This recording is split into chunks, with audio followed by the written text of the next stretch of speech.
appointees. Depriving the federal government of employees' expertise and experience will harm the services that the government provides to all Americans. Mr. Hetler Garlett, the administration is attempting to cause a mass exodus from our federal workforce. Will this increase or decrease waste, fraud, and abuse? Thank you, Delegate Norton. I think it's pretty clear that chaos is not the friend of efficiency. If you undermine the very functionality of the government, you're not going to make it more efficient. You're going to make it worse. And it's going to cost even more money to recoup or to fix things that go wrong in the interim. So again, I mentioned earlier that if you care about waste, fraud, and abuse, firing Inspector General doesn't add up. I think if you care about government being more efficient, I think intentionally creating chaos is the opposite of that. Well, Mr. Hetler Gauntlet, do federal employees operate without oversight or rules and regulations? No, absolutely not. They are governed by plenty of rules and regulations. And when there are independent inspector general at the agency they're supposed to be at, they also have a cop on the beat making sure that they do so.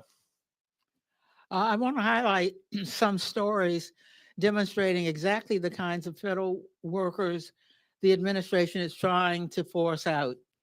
How about Chris Mark at the Department of Labor, whose pioneering work on mine safety has reduced minor safety deaths from roof collapses to almost zero today? Or Jared Koopman at the Internal Revenue Service, who pioneered new methods for tracking criminal cybersecurity currency transactions that led to the rescue of 23 children from rape. Okay, I don't know who this old lady is. She's kind of rambling right now. But yeah, I've been listening to this so-called Doge committee for maybe about 20 minutes, half hour. I just came in late. But everything that I'm pretty much hearing, obviously the Republicans, they're very much pro Doge as far as auditing the government and the spending. And I'm hearing a lot of Democrats who are using a lot of language that it's very much Elon Musk centered language.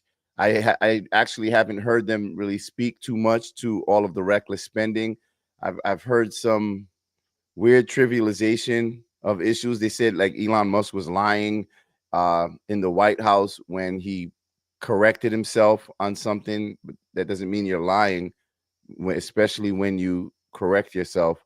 But no one's actually talking about the reckless spending, what the money's being spent on, what it has been spent on. I also hear them making a lot of references to independent investigators within the government. But I would argue that that makes them not independent by the fact that they're government employees, they're federal employees. You need a third party to come in and audit whenever there is some sort of a suspicion of some sort of reckless spending there. So it doesn't make any sense. How can you label any actor within the federal government independent? So that already right there is a misnomer. And also, I'm noticing that the Democrats, they continue to refer to Donald Trump's administration as the Trump-Musk administration. It's kind of funny. They keep saying, yeah, so under the Trump-Musk administration, and you know it's clearly a jab. It's a way of trying to trigger Trump, one, and it's also a way of trying to reframe narrative. It's about narrative building. And so, I just don't want people to fall for that scam again. Let's not get in our emotions. Let's just actually pay attention to the facts and try to realize why certain people are trying to obfuscate the issue and trying to pretend that somehow auditing the reckless spending on the part of our government is a bad thing. I would argue that the people who are trying to convince you that all of this wasteful spending is good for you are actually the people who are dangerous. And let's continue. And I'd also like to illuminate two findings. First, 70% of Americans, Democrats and Republicans included, believe President Trump is already doing the job that he was elected to do, which is interesting because I have an article here from CNN from September 2024 that notes Trump says Elon Musk has agreed to lead proposed government efficiency commission as ex-president unveils new economic plans. So he is doing exactly what he said he would do, And what the by people voted for. empowering his administration to root out waste, fraud, and abuse. And that's exactly what we're trying to do here today. I'd also like to note one interesting statistic from that. 62% of Americans want Democrats in Congress to work with us to advance the priorities that President Trump was elected to govern on. So I think those are two stats that I hope everyone pays attention to. But to ask questions of our witnesses, I'd first like to start with Mr. Talcove. You know, one of the things that I've found very interesting from your opening testimony is you talked, and I think you engaged with Mr. Burchett on the 1974 Privacy Act. And I had some interesting folks visit my office yesterday who noted that 1/3 of all prior authorizations are still done manually by phone, fax, or direct post mail. First off, would love your comments on that. And I'd also like for you to expound upon some of the solutions that we can deliver to this Congress in modernizing that 1974 Privacy Act. Yeah, these aren't people problems. These are technology problems. You can't process the number of individuals that are accessing our systems person by person. It just takes too much time. So by updating the 1974 Privacy Act and allowing for digital matching, you would have very quickly realized that a large portion of the PPP loan funds were going to the wrong person. You would have been quickly able to match. And I think the number was 20% were on the do not pay list. You can't expect people to do what a machine, and especially AI, can do today. Fair enough. Thank you very much for that. And if I can also ask Mr. He said 20% of the PPP loans were going to people who were earmarked not to get it because of a technological issue. And I have to imagine that if we have departments and agencies outside of DC, if we've got a workforce that's more reflective of the balance that America is, we at the same time too could potentially root out some of this waste, fraud, and abuse by enabling other Americans, other citizens of our country to help advance some of these issues. So would love your commentary on that before my time expires.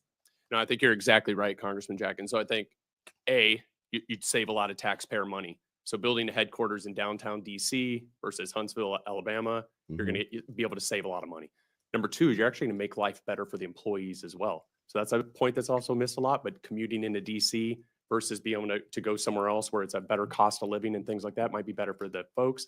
And then lastly, these areas where you set up a headquarters are going to be populated by people that live in the area to fill the rank and file of staff positions. And so if you plant these federal agency headquarters in the heart of any area that's overwhelmingly one party or the other, then you're going to naturally get that sway versus something that's more representative of the people as a whole. Well, thank you very much, our witnesses. Mindful of my time, I want to finish before my time expires. I yield back to our chairwoman, Marjorie Taylor Greene. MTG.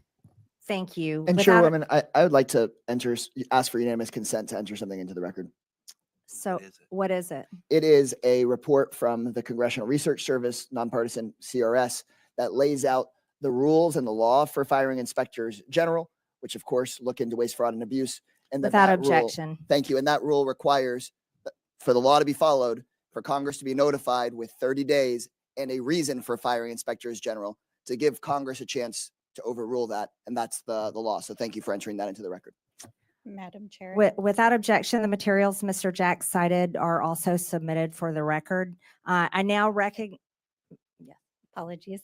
And while we're on it, I'd also like to ask for unanimous consent to submit for the record 2 items. One is a statement from the AFL-CIO, Department of People who work for a living with views on working people to make the government work. And the second is a statement from the Center for Responsibility and Ethics in Washington on ways to combat waste, fraud, and abuse in the federal government. Without objection, so ordered. I now recognize the gentlelady from New Mexico and ranking member, Ms. Stansbury, for 5 minutes. All right. Well, thank you, Madam Chairwoman. And thank you once again to all of our witnesses for being here to testify. Thank you to my colleagues. We are going to have so much fun in this committee, this Congress. I actually appreciate the video that was shown just a few moments ago, because when I worked at the Office of Management and Budget, I actually worked on the waste EO that was referenced that President Obama signed. But there is one fundamental difference between the presidents and vice presidents that were shown on that video and what's happening today. And that is that they followed the law. So my colleagues across the aisle who are asking us to get out of the way and stop trying to block things in the courts, let me tell you, we do not work for an unelected billionaire like apparently this guy does. We work for the American people. And so if an unelected, unvetted individual private citizen is hacking our government systems, breaking the law, firing federal employees, dismantling statutorily created agencies, withholding funds, we are going to fight you in the courts. And I'm actually really sad that my dear friend Mr. Burchett left, because I want to talk about that gravy train on biscuit wheels that he just talked about, because that gravy train is not the federal workforce. It's the billionaires that are trying to hack that system right now, and which unfortunately my colleagues right now are working on a reconciliation deal to cut Medicaid, to cut Medicare, and use that money. Hold on. I'm sorry. How do these people get away with this stuff? Some billionaire is trying to hack the system. Hack the system. It's literally a government agency that was created for the purpose of auditing the government. And they just keep focusing on Elon Musk. They're not talking about the actual commission, the agency, Doge, Department of Government Efficiency. You guys are just fighting to prevent an audit of the spending. How much money are y'all getting? How much money are they taking off of the top? Because this is crazy. Thoroughly received thousands of calls in every single congressional office. In fact, we know that our friends across the aisle are also receiving these calls, because this system pays the bills of the US government. It pays our soldiers. It pays for the work that we do overseas. And it pays you. It gives you an opportunity to take from the slush fund and put it into your pockets. And that's exactly why we're trying to stop it, so that all of that extra change, all of the overage, all of the extra money, the billions of dollars, damn near $1 trillion that disappears, doesn't do that anymore, that it goes back into our pockets as taxpayers. Musk tried to get access to the code for that system. Now, thankfully, they were shut down in the court system, but Musk has installed, with the president's blessing, one of his Silicon Valley buddies, who I want to point out, in which the media has not paid a lot of attention to, is the CEO of a private IT company, including Citrix, that has millions of dollars in IT contracts with the federal government. And not only is he still operating as the installed Doge person at Treasury, he's actively still the CEO of this private company. How is that even legal? Is it legal? I don't think it's legal, because the federal court is trying to shut this down. We also know that that 25-year-old software engineer, in violation of the court order, was actually given access to modify the code. So what is going on here? And why is this such a threat to the American people? Why are thousands of people calling us? That's false. Those are 2 Treasury employees that had read-only access. That she's lying to you. Security of the American people, because it could threaten our ability as a country, and if there was a default in the debt ceiling, and because it contains highly classified information that our foreign adversaries are trying to cyber attack us regularly for. You mean like all of the private information that you allow platforms like Facebook and Google, YouTube to use to sell our information to China? Is that what you mean? Social security payments, we don't know, because they have. You do know that they're not touching your social security payments, because not only has the president said it, but it also says it in the EOs and with every press release. In the history of the agency. So we are sounding the alarm. And no matter how many executive orders that Donald Trump signs or how many tweets that the VP sends, you cannot rewrite the Constitution, and we are going to hold you to account. I yield back. The gentlelady yields, and I Everything that lady said was just a bunch of bullshit, by the way. For the record, the What are they? first document is the Constitution, Article 2. I would like to submit that for the record. That clearly spells out the president's authority. I would also like to submit for the record 5 U.S. Code 3161, the employment compensation of employees, which clearly spells out his authority to create Doge. And then I want to submit for the record the executive order that Trump issued on January 20th of 2025, establishing Doge officially. without objection, so ordered. I now recognize the gentleman from Texas, Mr. Gill, for 5 minutes. Thank you, Madam Chair, and thank you for hosting this committee. If we've learned anything so far, it's that Republicans want to cut waste, fraud, and abuse from our federal government and save taxpayer dollars, and Democrats want to grandstand and play politics. We can see right now, even of the 6 Democrats on this committee, only 1 can even be bothered to stay for the duration of this hearing.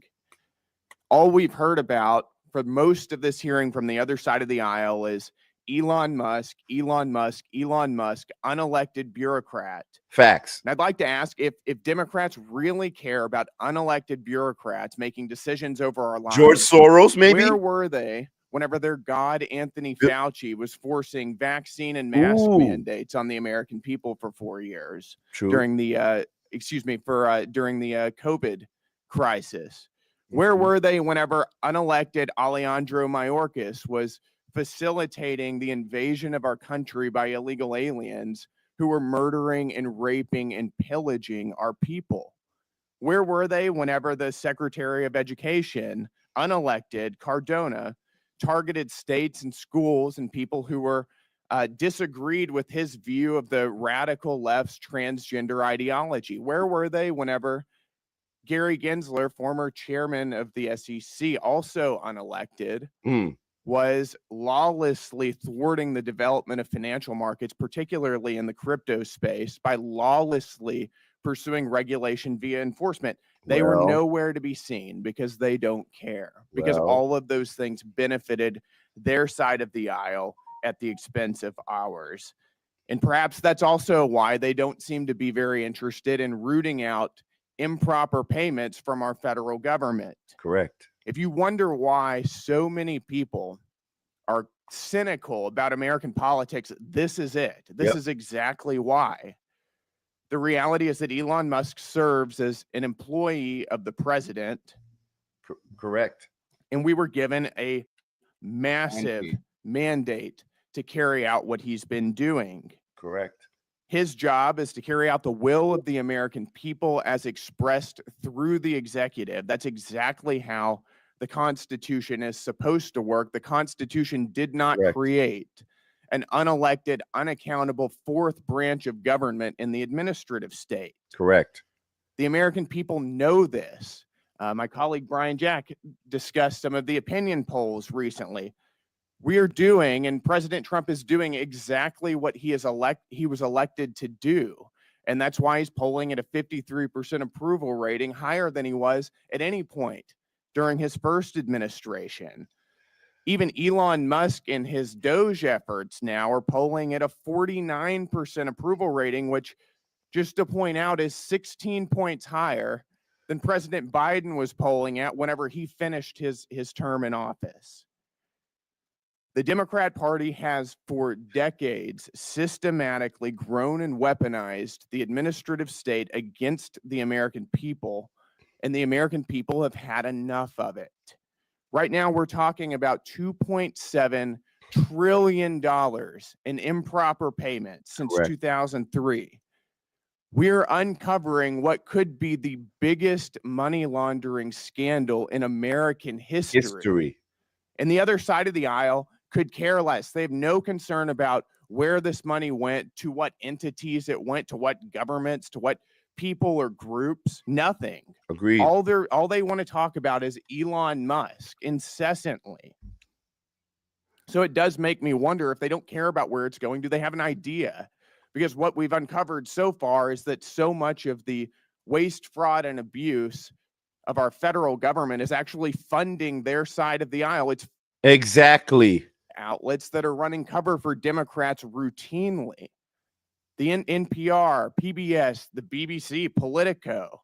It's going to fund left-wing NGOs that are facilitating the invasion of our country. It's going to fund left-wing transgender activism and sex changes all over the globe. Totally This is fact. money that's being used, taken from the American people and used against their interests. Yes, he's right. If you care about rooting out waste, fraud, and abuse, we should be serious about this. That's right. I'm very excited to be on this committee. I'm excited to expose what's being going on. Thank you, Madam Chair. And with that, I yield. I'm very happy that he's on the committee, because this dude has been cooking for like the past couple of weeks every time I see him at one of these hearings. But let's be honest, like that's the question that the American people need to ask, whether you're on the left or the right. It doesn't matter, Democrat or Republican. Why would you fight against these audits? Why would you fight against the downsizing of the federal government that has grown way too big? The United States federal government is now the largest employer in the United States. That's not a good thing. Is for Americans. And I think it's interesting that while we're sitting here this morning, the top of the New York Times is reporting that inflation has risen unexpectedly as food and energy prices have soared. What's going on, guys? I thought you were going to tackle inflation and Oh food my and God. energy prices. What? Isn't that what the executive orders were supposed to do? Oh, wait. Bruh, it's been 3 weeks, bruh. Inclusion and our federal agencies and putting an ideological agenda and trying to fire the federal workforce, your actual agenda. Have you been too busy trying to actually address the fiscal health of this country? Because the numbers are telling us that you have. So let's be real about. I'm sorry. I got to pause this for a second. Hold on, bro. So you mean to tell me, right, that, oh, wait, nah, she can't be serious. Hold on. So you mean to tell me that she's saying, why are you guys worrying about the trillions of dollars in wasteful spending that we've been hiding from you, when you should just be worrying about the fact that, 18 days in or 21 days into Trump's presidency, the price of eggs has gone up? What's going on, guys? That sounds crazy to me. Responsibility. Literally, the Republicans just released their plan to raise the debt limit while we were sitting here, and they want to raise it by $4 trillion. Okay, guys, like literally, I'm just like without words. Inflation is going up. You want to raise the debt ceiling by $4 trillion. You want to gut Medicare. You want to gut Medicaid. False. You're talking about going after Social Security after promising that you wouldn't. I mean, really, what the heck is going on here? We're not trying to take down Elon Musk as a businessman. This dude is literally breaking the law inside of the federal government. And for a party that is supposed to be the party of law and order, in quotes, I really do not see you holding him accountable and doing. Can we all agree that we should create some sort of mechanism or some law that penalizes members of Congress for deliberately lying to the American public, whether they're Republican or Democrat? I mean, can we get some system of accountability here? Like, would everyone support that every member of Congress who deliberately, intentionally lies to the American public must be charged with, at the very least, a misdemeanor? And let's say 2 or 3 instances or more will require that they be removed from office. Does that sound like a good idea? Does that sound fair, guys? Doing your most basic constitutional responsibility in the separation of powers. So I want to end where I started. We are the Oversight Committee. We are the People's House for the United States of America. We represent the American people. And so, Mr. Elon. So if you're going to represent the American people, then you're going to follow the mandate that was given to you by the American people this past election, which is all the things that Donald Trump he promised on the campaign trail. He announced that he was going to be creating and paneling that Doge commission for this exact purpose. So now you are completely fighting against what everyone voted for. Remember, guys, I told you on November 5th, when Donald Trump won that election, whether you like him or not, we must hold these people accountable for what they do moving forward. We know that a lot of the policies that, see, and here's the interesting thing, because a lot of my Democrat friends, you know, you guys hate Donald Trump. I get it. You don't like him. TDS is very real. But I also understand that a lot of the policies that Donald Trump has been putting forth, they benefit you. A lot of you have admitted that to me, but you still can't get past your hatred for Donald Trump. But look what's happening. These same people who actually convinced you to hate Donald Trump by taking a lot of his words out of context, by continuously giving propaganda. Now we know by funding Politico, AP, BBC, all of Western media that has been deliberately lying to you.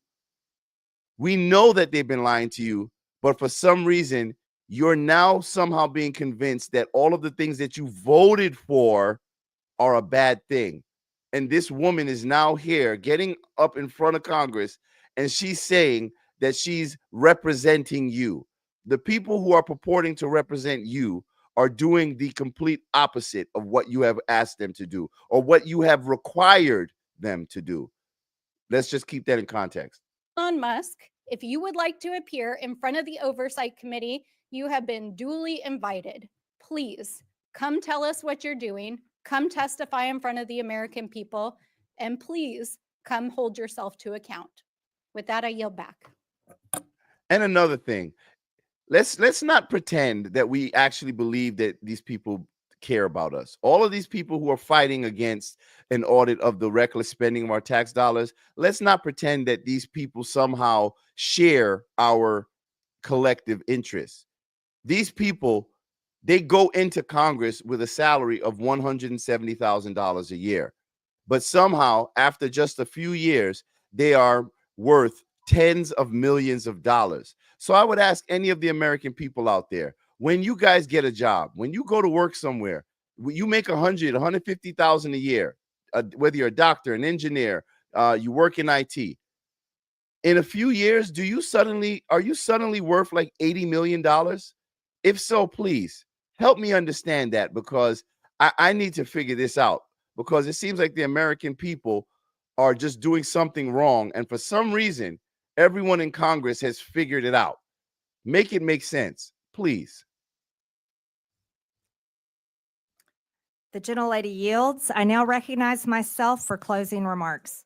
President Trump was elected with a mandate to rein in unaccountable bureaucracy in Washington and to wage war on waste. I know that because I campaigned alongside him, and so did my colleagues.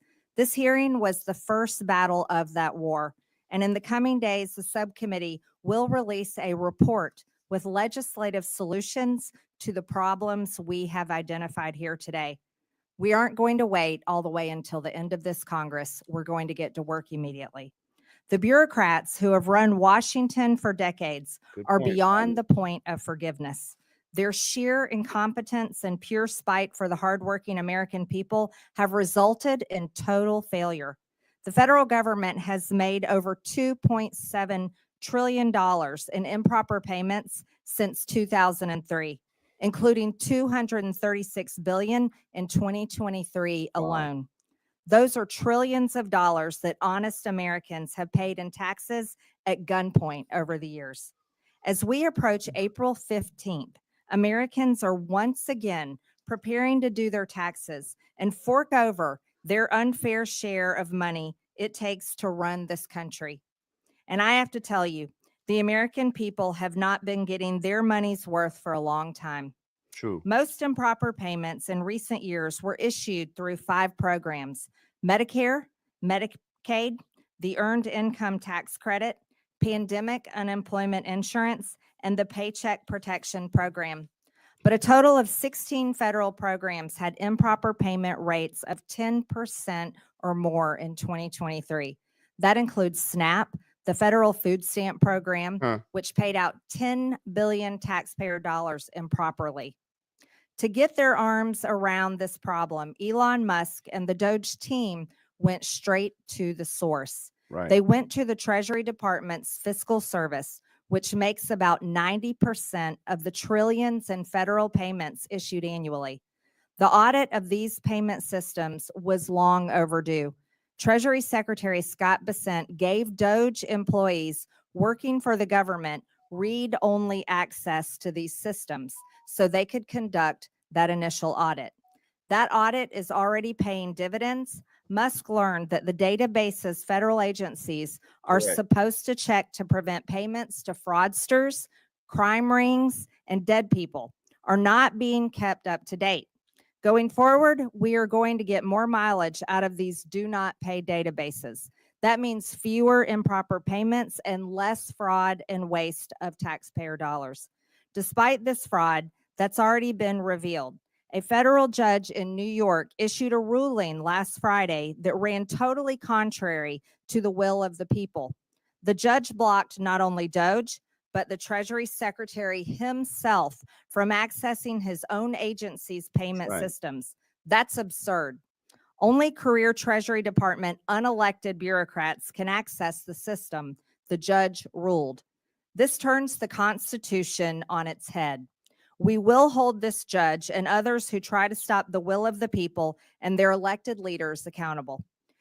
As is written in the Federalist Papers, the judiciary has no influence over either the sword or the purse, no direction either of the strength or the wealth of the society. It may truly be said to have neither force nor will, but merely judgment, and must ultimately depend upon the aid of the executive arm for the efficacy of its judgments. Mm. But the whole DC swamp is freaking out that the unelected officials from Doge were allowed access to these systems. Yeah. That makes no sense. Federal judges were not elected. The Treasury bureaucrats were not elected. That's right. And they have failed to fix the problem that is enabling American taxpayers to be robbed. So why not bring in skilled outside experts like private companies and private citizens What makes her who are corrupt? who are successful in the real world to do everyday work that we need to get done here, like audits? Of course, federal payment systems Tippy, are what only makes one Marjorie, what link makes in the MPG improper corrupt? payment chain. We need to look at other links in the chain. We need better front-end identify verification to screen out fraudsters, and we need to close eligibility loopholes. That means not letting applicants self-attest to their own eligibility. And it means ending categorical eligibility, goodbye, Tippy. which lets someone who fraudulently qualifies for one federal benefit automatically get other federal benefits. Finally, we need to do Supported. better. We need to better coordinate fraud prevention efforts between federal governments and the states. These are all issues that we will be taking a hard look at in this committee and coming up with solutions to, including legislation and referrals to committees of jurisdiction that will deliver for the American people. With that and without objection, all members have 5 legislative days within which to submit materials and additional written questions for the witnesses, which will be forwarded to the witnesses. If there is no further business without objection, the subcommittee stands adjourned.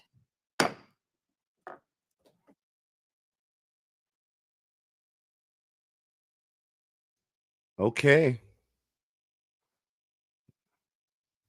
I guess that's it. That was the first subcommittee on Doge. So apparently people are announcing that Tulsi Gabbard has been confirmed. Has she? Let's see. Or is it happening right now? Has she Mr. been- Warnock, Ms. Warren, Mr. Welch, Mr. Whitehouse, Mr. Wicker, Mr. Wyden, Mr. Young, Yeah, I'm just watching it here.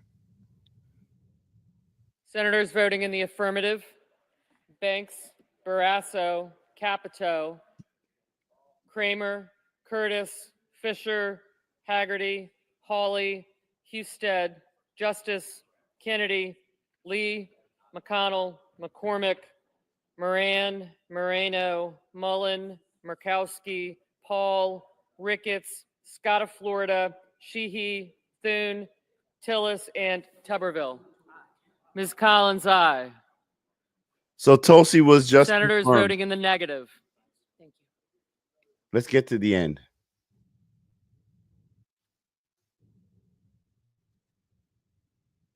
I want to see where they announce it.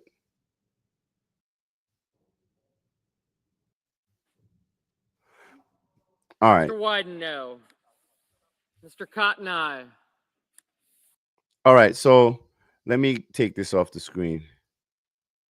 So Tulsi apparently has already been confirmed. And I said, I see, are they voting on RFK right now? Let's see. Let's look. On track to clear confirmation. Does anyone know? All right, it says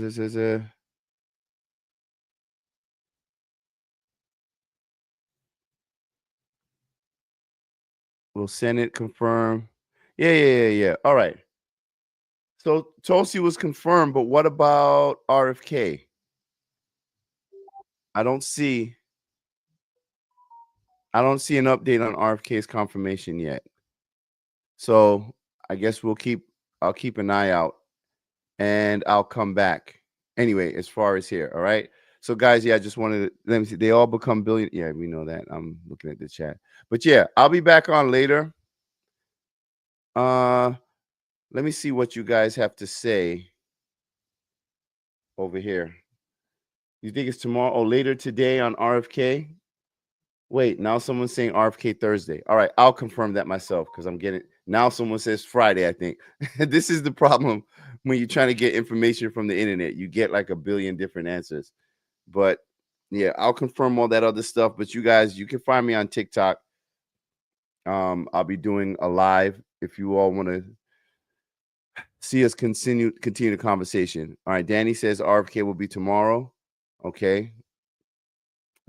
I hope that's it. But yeah, but you can find me on TikTok. Let me just give you guys my information so you can follow me over on TikTok. Bro, this shit is crazy. So dude keep hitting me up, begging me for money. Like, don't you hate when like people just randomly call you on Facebook Messenger? Like, I don't even know who you are. Like, don't call me. We don't know each other. It's so rude. Anyway, there you go. That's where you can follow me on TikTok, Tony Talks. All right. Follow me there. And if you don't see me on Tony Talks, just type in Tony Talks because I got like, I don't know, like 10 accounts there. If that one, I think that one is suspended right now. So it'll be like Tony Talks 3, Tony Talks 10, 6. I don't know. I got a whole bunch of them because TikTok, they will ban your accounts and suspend you for telling the truth. So yeah. But anyway, I'll see you guys later on. Let me see. Did anybody else have anything to say? I got to figure out what's going on with this Instagram shit because honestly, I don't even know why I even bother streaming to Meta platforms when I do this because Instagram and Facebook, they have me so shadow banned. It doesn't even make sense for me to even like connect it to the streams anymore because it's so ridiculous. And that's why I say like, you know, Meta is such a huge echo chamber. And I know people were outraged when they started allowing people like who are more conservative to have a voice on X, which I mean, you're supposed to give everyone a voice, but to see everybody just freak out and go crazy because another perspective is allowed to be shared is wild to me. And on Meta, I just can't be on Meta anymore because it's a huge Democrat liberal echo chamber that I find to be really dangerous.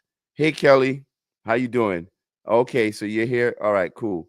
Well, what I would say is, Kelly, you know where to find me.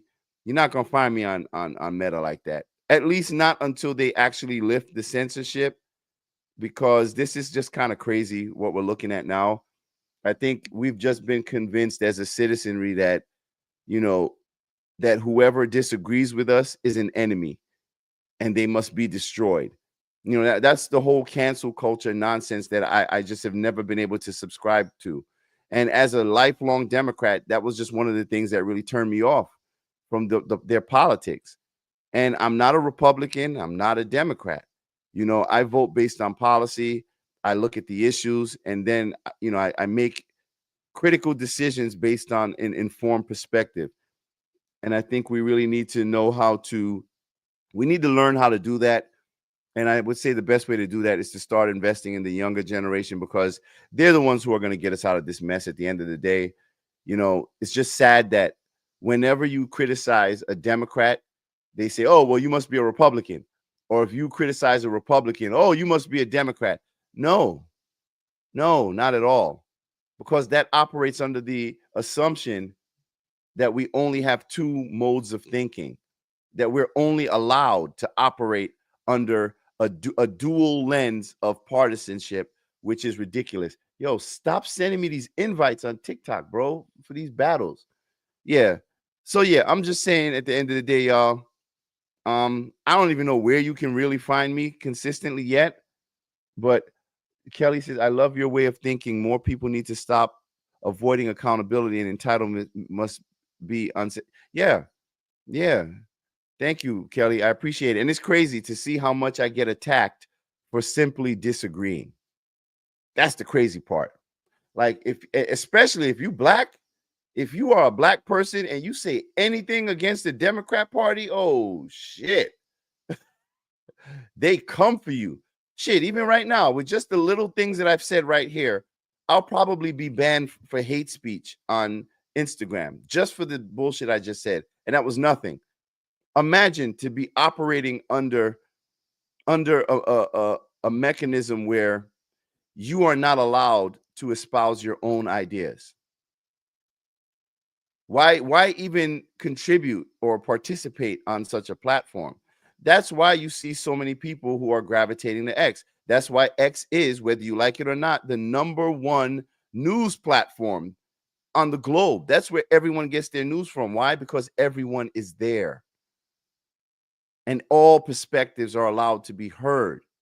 And that's crazy that we have to talk about allowing. You know what I'm saying?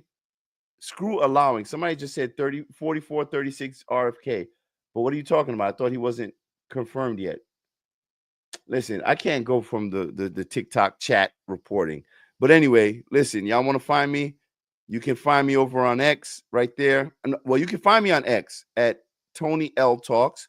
And you can also find me on TikTok. So the three places where you're going to be able to find me, well, I'm on YouTube also, but the places where you will most likely find me is it's X and TikTok for now. All right. TikTok is only because of the ease and the ease right now, the user friendliness of it, even though it's a huge censorship platform. But the thing is, I do have a significant following over there, and I don't want to just leave TikTok and, you know, just erase that connection. So even to those of you guys who are on TikTok, I encourage you, follow me to X. And look at that. X is full of misinformation. Yeah. So is Meta. So is TikTok. Even that term misinformation, that's communist language right there. You know, whenever you talk about this quote unquote misinformation, you mean lies? Is that what you mean? Lies? Yeah, everybody fucking lies. So what's the solution to a lie? The truth. What? Silencing them? You think you can go around and police everybody's speech and say, hey, wait, that's not true. Shut him down. Hold on, that's not true. Suspend it. Wait, oh, he's a liar. Cancel his account. What kind of authoritarian fascist dictatorship bullshit is that? It's so ridiculous. Whenever you believe that the best way to protect people is by silencing other people, you've lost it. You've lost it. When you create a society that believes that words are violence, you've lost it.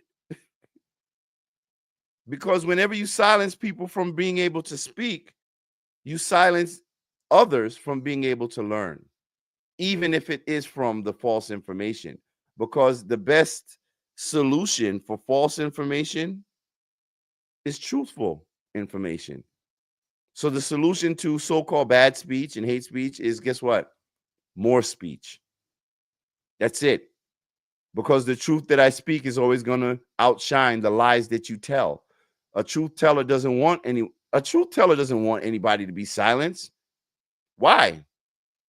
I don't need any assistance when I'm telling the truth.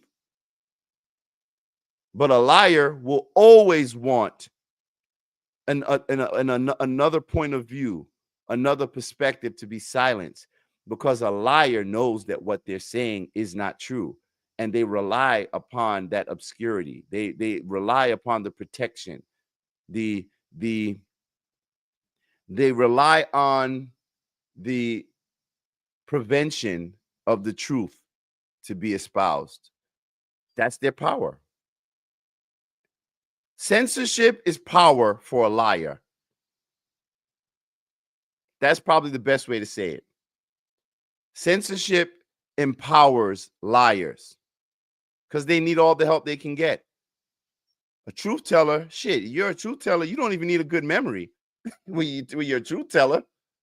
When you're a liar, you got to remember every damn detail, because every freaking sentence you say requires that you got to remember the previous lie that you told.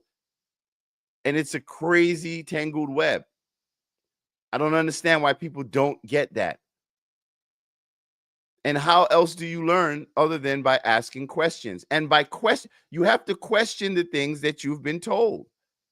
You got to assume that what you've been told is not true. It does not mean that you disagree with it. It means that you question it. You vet the information. You audit that information. Kind of like how Doge is auditing federal spending right now and recovering billions and billions of dollars that apparently a lot of Democrats don't want back in their taxes. Listen, if y'all are against auditing the federal government, look, cool. Just what all that money that comes back, just let us get that. The ones who support this initiative. If you don't support Doge conducting an audit and helping to downsize the government, bet. Cool.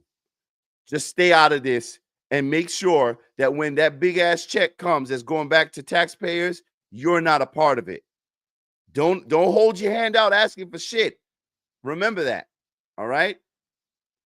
But until then, I'm hoping that we can rediscover a slight semblance of common sense, because we've completely lost it. It's ridiculous. So anyway, I'll see you guys over on TikTok. I'm on TikTok right now, so I'll be over there for, I don't know, maybe like 20 more minutes. All right? So TikTok, find me at Tony Talks. You'll see that I'm live, and I'll see you guys over there. And everybody else, I guess you guys have a good day.